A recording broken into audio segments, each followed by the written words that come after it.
Welcome back to Mega Man X. It's time to take on Sigma. That was creepy. Let's split up. How about we don't?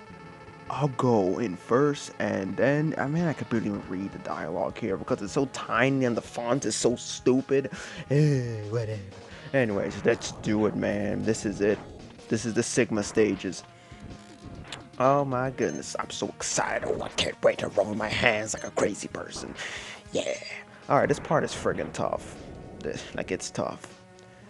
For some reason, I had a hard time doing this the first time. Like, when I played this game with a controller, I had a hard time doing this. And yes, I played this game without a controller. That was insane. I used a lot of save states for those, and I died. Yay! Ain't that great? Ain't that great?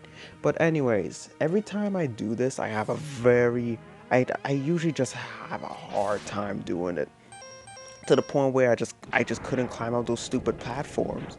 And I don't know why that used to happen. I think it must be input delay. I think that's why that happens, because what happens is that I jump on the platforms and I press the dash button, but he doesn't dash. I'm like, why is he not dashing? And this is pretty much, it's close to impossible to do without the dashing, because you need that boost to get over to some of these platforms, and it's incredibly hard. So what I used to do, you see that wall over there? I used to jump at that wall, and I used to wall jump up that wall. And it's ridiculously hard to wall jump up that wall because there is little ridges inside the wall. So I used to have a hard time dealing with that squall. Man, shut up. Why you gotta go mention squall? But I had a hard time dealing with that. And but I eventually just got to the point where I could just do it. I just climb up the wall. But since this emulator that I'm using doesn't really have input delay, it's easier for me to do that platforming section now.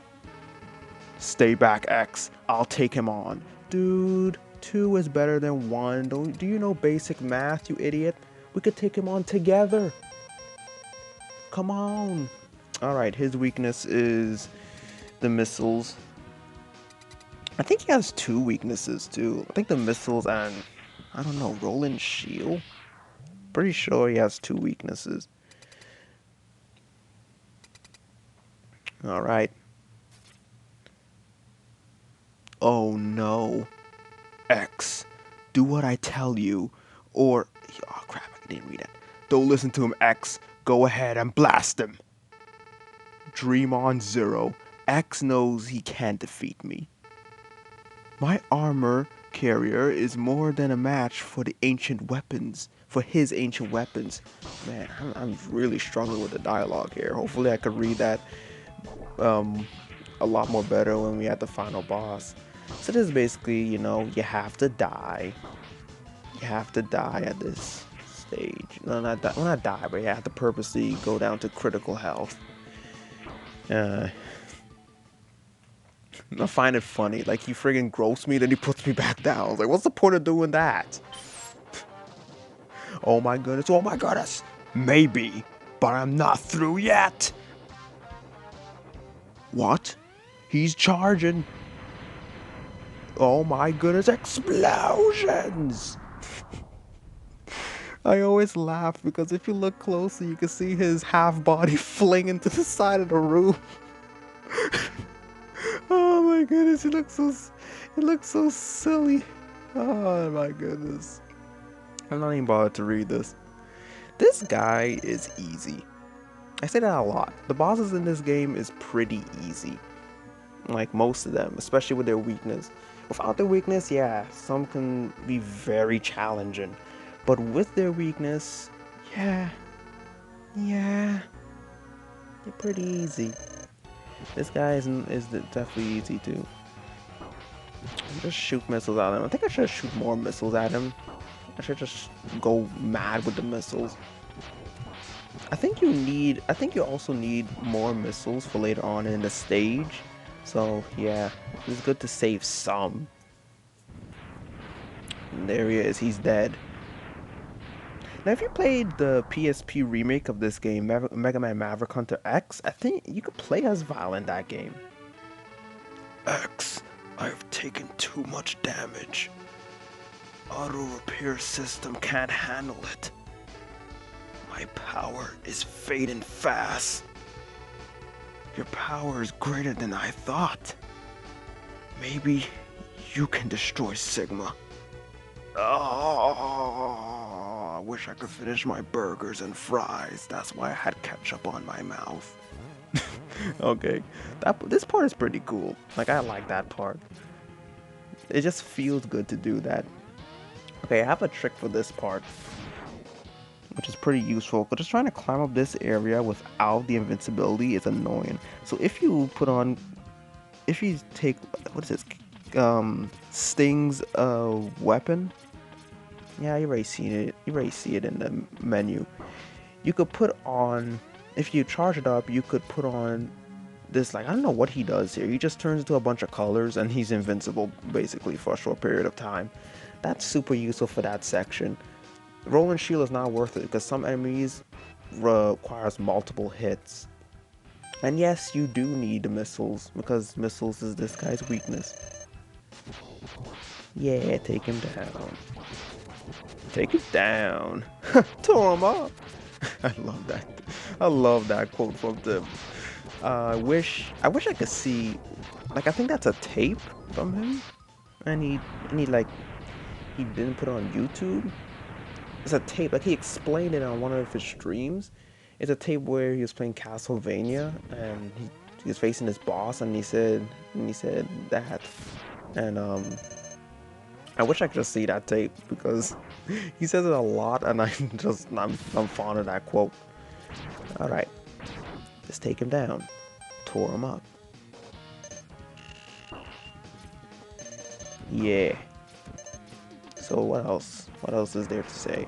So I think it's like, it should be 1 o'clock again today, 1 a.m. It's May 28th, I'm pretty sure. I don't have a phone, or, well, I do have a phone. Actually, I could look on my phone. Yeah, I can. That won't mess up my recording. Yeah, it's May 28th, 1:09 a.m. And it's tomorrow's birthday eve. No, I'm not gonna walk around in my underwear. Anyways, this boss is incredibly annoying. He's very annoying. He has a pattern, but I don't even bother trying to figure out his pattern. If you have E-tanks, you'll be fine. But yeah, he's annoying. This stupid spider is just, like, every time you think you know where he's going, he always crawls his fat ass to you. It's like, yeah, no, I'm going over there. Like, dude, why? Why do you do that? His weakness is, the ice. Shotgun ice. But, if you charge up your Mega Buster, that also works too. It does almost the same damage, probably like 1% less or something. It's just like, the main problem with this boss is that he has so much invincibility frames. And it's like, dude, I just want to take you down. Why do you have to waste my time for all this? So yeah, I'm not an expert at it. You notice, the more you hit him, the faster he gets. So when he's close to dying, he's just, like, he's very fast. If you're good at the pattern, like, then yeah, you good at the pattern. But I played this game, like, how much? I don't know how much times. 10, 15 times, probably. Probably more than that. And I still don't know the pattern because I don't even try to put in the effort to learn the pattern. Now, of course, he has nowhere to climb to there, so he's just gonna go straight down. And look at that, I still managed to miss. I'm great at this game, by the way. And he's close to death. Come on, hurry up. Ah, hit me there. I should get him right now. There we go. Yay, the spider's down, yay. Annoying boss. Okay, what is there to talk about?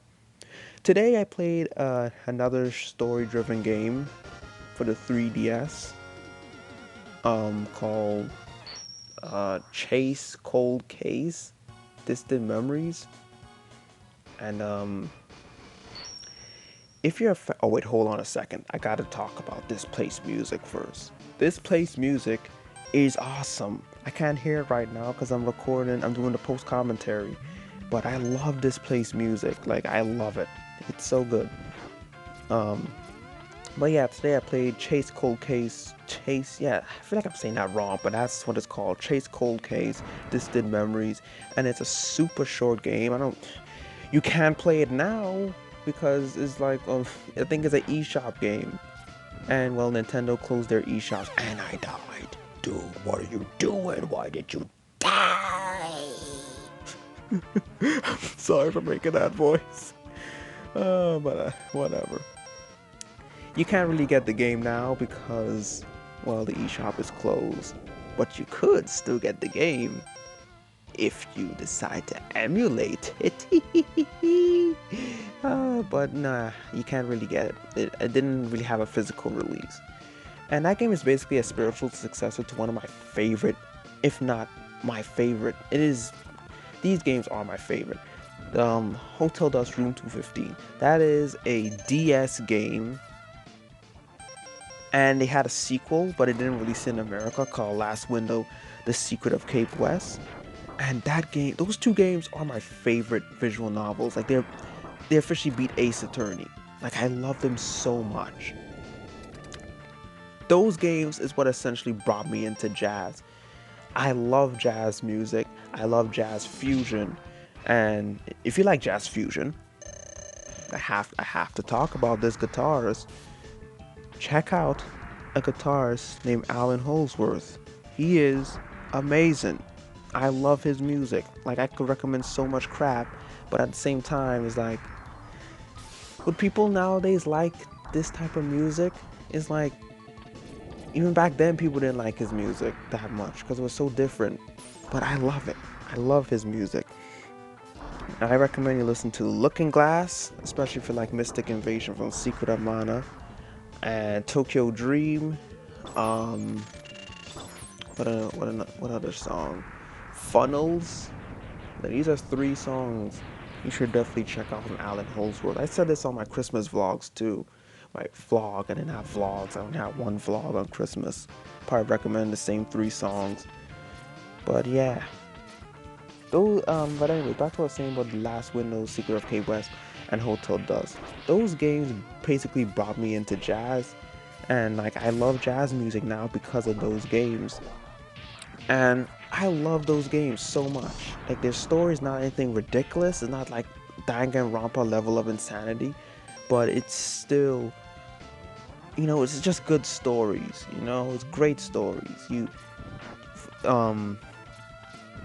get involved with the characters, It's like one of the most realist stories out there. You don't see no crazy despair talk or whatever craziness you see in Ace Attorney. It's just a normal game set in like the 70s, I think.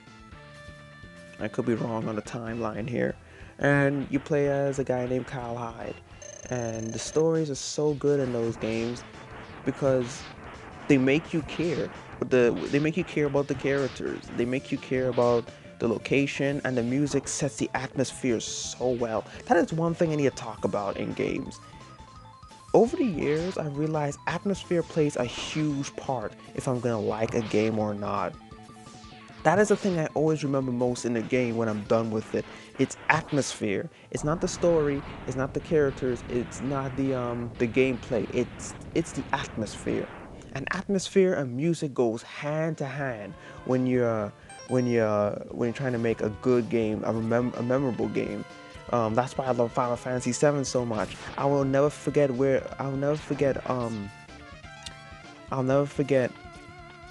the first time playing that game and hearing that game's music and being so blown away on how different the game music is, what I expected it to be. And that is something that means so much to me. And it's like, I bet that's the same thing that goes with many people. Like,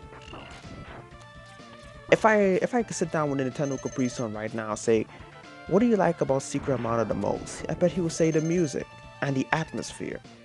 The atmosphere in Secret of Mana is just perfect. And the music fits that atmosphere perfectly. and it's something that I just love. Anyways, use sting chameleons. Oh my god. Oh yes, I did that. I just dashed straight into the spikes like an idiot. Why did you do that? Why did you dash right into the spikes? Anyways, use Sting Chameleon's weapon. And that's the weakness for this boss. I hope I'm saying the right Maverick weapon here, because I really can't remember the name of this weapon. It's like Chameleon Shot or something. Like, I don't know. I can't believe I forget the name of this weapon. How do you forget that? You play this game so many times and yet you forget that this, like the name of this weapon, and you use it. You have to use it in the game if you want to like beat the bosses quickly. But yeah, that's just my tangent. So yes, I played that Chase Cold Case game, and it's basically a spiritual successor for Last Window, The Secret of Cape West, and Hotel Dusk. And you know, the character in that game looks like Kyle Hyde. Let's face it, he looks like Kyle Hyde, and there's a lot of things about that game that reminds the players of those Kyle Hyde games. And you know, it's a short 2-hour game. It was decent. The game ends in a cliffhanger. I'm not gonna spoil it, but yeah, if you want to, like, you know, the developers was trying to build up something. There was more to come, and sadly, we're not gonna get that. And you know, it's sad. It's sad, you know, when you think about it. It's like those. I'm gonna just call them the Kyle Hyde games, which is Hotel Dusk and Last Window. I'll call them the Kyle Hyde games. The Kyle Hyde games are so good, but sadly, we're not gonna get them. We're not gonna get any more. Kyle Hyde is basically gonna be a spirit in Smash Brothers, and that's about it. And it's sad. But yeah, the company that made the Kyle Hyde games got bankrupt, and now, yeah. So now they're not making any more games. But anyways, man, most of the video was about visual novels and Kyle Hyde and atmosphere and music and all that. There's nothing to do with Mega Man. But like, what can you say? You play as a mega robot that shoots things. That's basically it. You shoot things, you charge stuff, and you take down Dr. Wily or Sigma. That's the Mega Man series. But man, I love Mega Man. I truly love these games. I love them. They're great games. I haven't really discussed anything. I haven't really discussed it, but I don't know what I'm gonna do after this. I'm not planning to like go full time with LPs, because like, no, I'm not gonna do that. This is just a thing that I felt like doing, and I feel like hopefully I could get a couple people to watch this and enjoy it. That's my whole point of doing this, is just to get a couple people to sit down and watch this, and you know just play Mega Man. I always wanted to play Mega Man. In fact, I wish I could stream this game, but I don't have a PC, so I can't stream anything. I know you could stream using your phone, but that's just gonna be all kinds of weird. Streaming with your phone, like I can't even talk to anyone on there through a mic, because I don't have a mic. But yeah, I wish I could stream this game, but I can't. So I thought maybe I could do an LP. And so while I'm doing that right now, I still hope I get better with commentary. There's still some things that I do that I wish I could improve on, like how I speak sometimes. I know it's not bad, like people understand what I'm trying to say, but there's certain things that I notice that I didn't even know I do that I wish I can improve on. Like some people have just such a clear, crisp voice.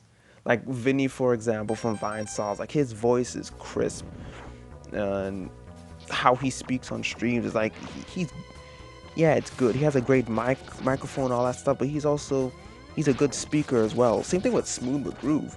Like if you watch Smooth McGroove streams, like he he has a good streaming voice. He has a good voice in general. Look at the acapella he does. He does a lot of cool stuff. But yeah, I just gotta improve with this. I'm not really shy anymore. Like before, I used to get nervous. I'm not even nervous anymore. Like I'm just doing it. I'm like, okay, we do another episode today. Okay, let's get back to the game for a second. You can actually take off this guy's tentacles by using the boomerang cutter. If you shoot, if you keep on attacking him with the boomerang cutter, eventually his tentacles will fall off, like I demonstrated right there. Does it make the boss more easy? Maybe. He doesn't do that dive swirly bomb thingy that he does in the water, but yeah, I don't really think it makes him easy. It just kind of makes him spammy, where he spams his missiles. It makes him more one-dimensional. So if you're good at dodging those missiles, then yeah, go ahead and take off his tentacles. And I think the next boss up next does the exact same thing. And by the way, this is the final stage before the final boss. So yeah, there's one more boss after this. I think it's Flame Mammoth, and I'm gonna demonstrate in that fight too. If you use the boomerang cutter, it will take off his trunk. So yeah, Mega Man X2 has something similar to that. It doesn't really take off like a part of that a Maverick, but like in the Wire Sponge stage, I think Wire Sponge is in X2. I'm like 90% sure he's in X2. If you use like, I forgot, it's like a cut-in move. I forgot the name of it. But if you use a certain move on him, when he dies, he slices into two. It's just like, what the heck? He has this custom animation. So that's cool. What else? What else I'm gonna go and even talk about? I was going on a tangent with something else and I completely forgot. But yeah, streamers that can play a game and just talk clear and bring up good points throughout the streams, like that is a skill right there. Because I know if I was doing this and playing the game, my performance would drop drastically. My performance already dropped just because I know I'm recording. Imagine if I was doing this live. And you just gotta get used to it, basically. That's all you need to do, is get used to it and you'll be fine.